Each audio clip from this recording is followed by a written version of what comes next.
Hello, my name is Emily Teague. I'm a fashion and portrait photographer based in Brooklyn, New York, and today we're diving into finding your personal style within photography.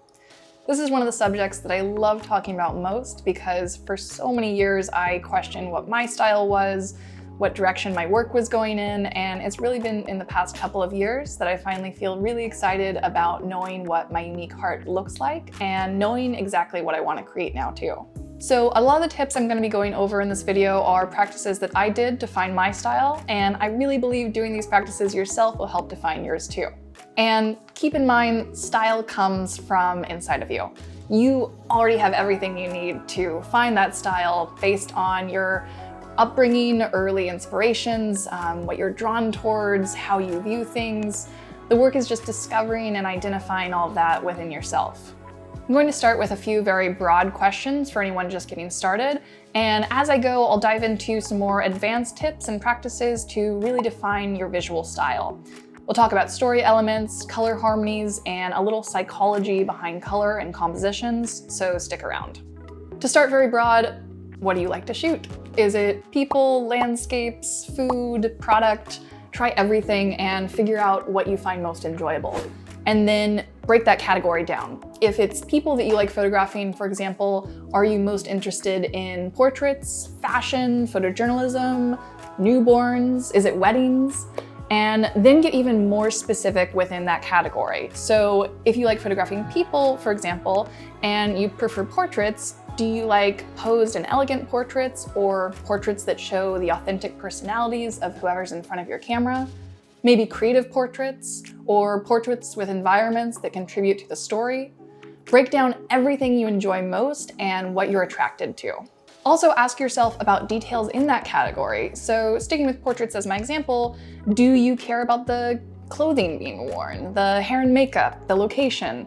Explore and define what's important to you within portraits and use every opportunity of choice to represent what your heart likes. Next, create a board on Pinterest of everything you're attracted to. Include everything you find visually intriguing, beautiful, whatever it is that you're drawn to. When I did this for my board, I included my favorite colors, lighting, themes, textures, emotions. I included types of stories and art styles and movies.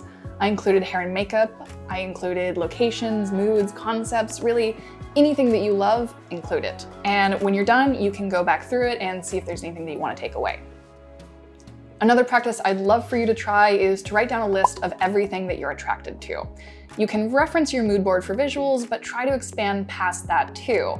What helped me for this activity was thinking back to my childhood up until now and thinking about what things I've always found inspiring without necessarily realizing it in that moment, but the things that I seem to remember, think of, or gravitate towards. For example, as a kid, I was a bit of a tomboy and mostly had guy friends. I remember my friends making fun of the color pink, even joking about me wearing it, which at the time seemed hilarious to everyone. So I always had this aversion to the color pink because it was considered feminine, which was not cool. But I also had this kind of guilty intrigue for pink, and in the past year, I've noticed how much this kind of pale pink comes into my dreams and how much I really love it. And it turns out pale pink is my favorite color, and I love femininity. All of this to say, go into your past and think about what you were drawn to. A lot of it might have changed, but I bet there's some early inspirations that have stayed in your subconscious, and now you get to identify them. Next up, another list. Yay! This list is for your favorite artists. I would recommend including a lot of visual artists like photographers, painters, sculptors. You can include architects and illustrators. Look at the work of graphic designers, animators, directors, and cinematographers, and even non-visual artists like writers and musicians. Write their name and then also what it is that you like about their style, what you're personally drawn to and interested in the work that they're doing. I'm currently doing this with my favorite movies, writing down the names of both the director and the director of photography, and including a brief description of specifically what I loved in each movie. And you can do this with every art medium to help discover what you're drawn to and what you like, whether it's visual or it's something in the story. It could be the color, the lighting, the emotion, etc. Next up, and I would suggest a separate Pinterest board for this just to keep it visual, but what are your favorite colors? What are your favorite color combinations? Think about hue, tint, tone, and shade. Are you attracted to bold primary colors, maybe pastel colors, or is it muted neutrals? Also think about color harmonies.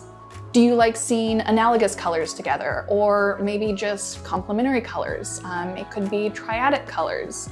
And a great place to start if you're not sure is to just take note of single favorite colors. Pantone's website is a really helpful place for finding colors.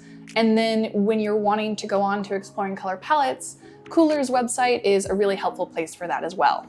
Last note on color is also to think about color psychology. Consider what each color represents, the connotations behind them.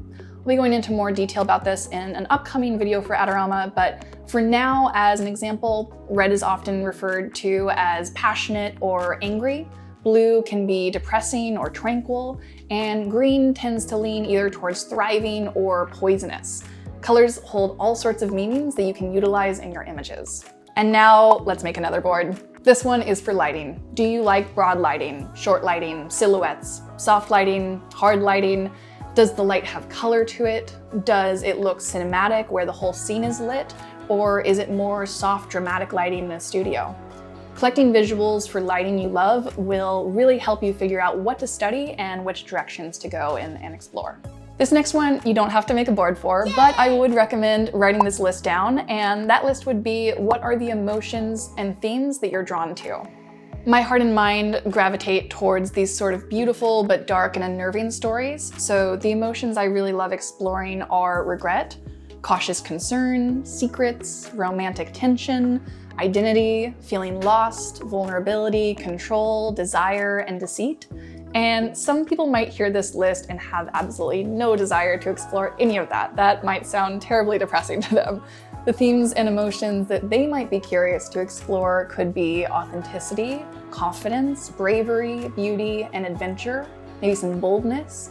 And that's just fantastic that we have such different interests and lists. This is the really great thing about creating the work that's authentic to our own hearts and having work that looks different from each other.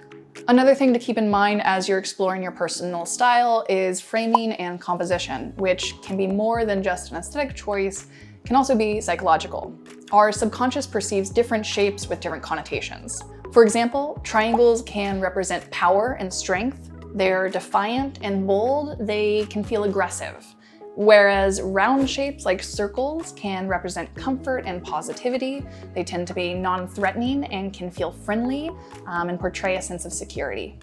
And then squares and rectangles are sturdy. They feel balanced. Think of a less aggressive strength than triangles, but still strong and stable. Within framing and composition, we can play with psychology, but of course, we can also just play with what's aesthetically pleasing too in order to draw that viewer's eye. So finally, when you've got all these lists and boards and you've been documenting what your heart is drawn to, then you get to combine elements that feel harmonious together, depending on what the overall story and emotion of whatever you're shooting is. And after that, really the best possible advice any of us can receive is to practice and experiment as much as possible. I would say every single photo shoot, you've got the opportunity to learn something new about how you shoot or what your unique take is. Never be afraid to try something outside of the norm. This is absolutely encouraged. Really just play and try without being afraid of failing. In order to grow, we absolutely have to fail, so be bold in pushing yourself. And that is all. I absolutely love talking about this because I think finding your own voice and heart and then getting to create art out of that is the most beautiful practice out there. So I hope you'll give these practices a chance because I truly believe that they'll help, even if along the process they inspire something else that contributes to your growth in a different way. I will be reading all of the comments as usual and would love nothing more than to hear your thoughts on these practices, if there's any that you're definitely going to try, or if there's some that you would recommend as well, or if you just want to say hi to me in the comments, I would love that too. And I will see you all next time.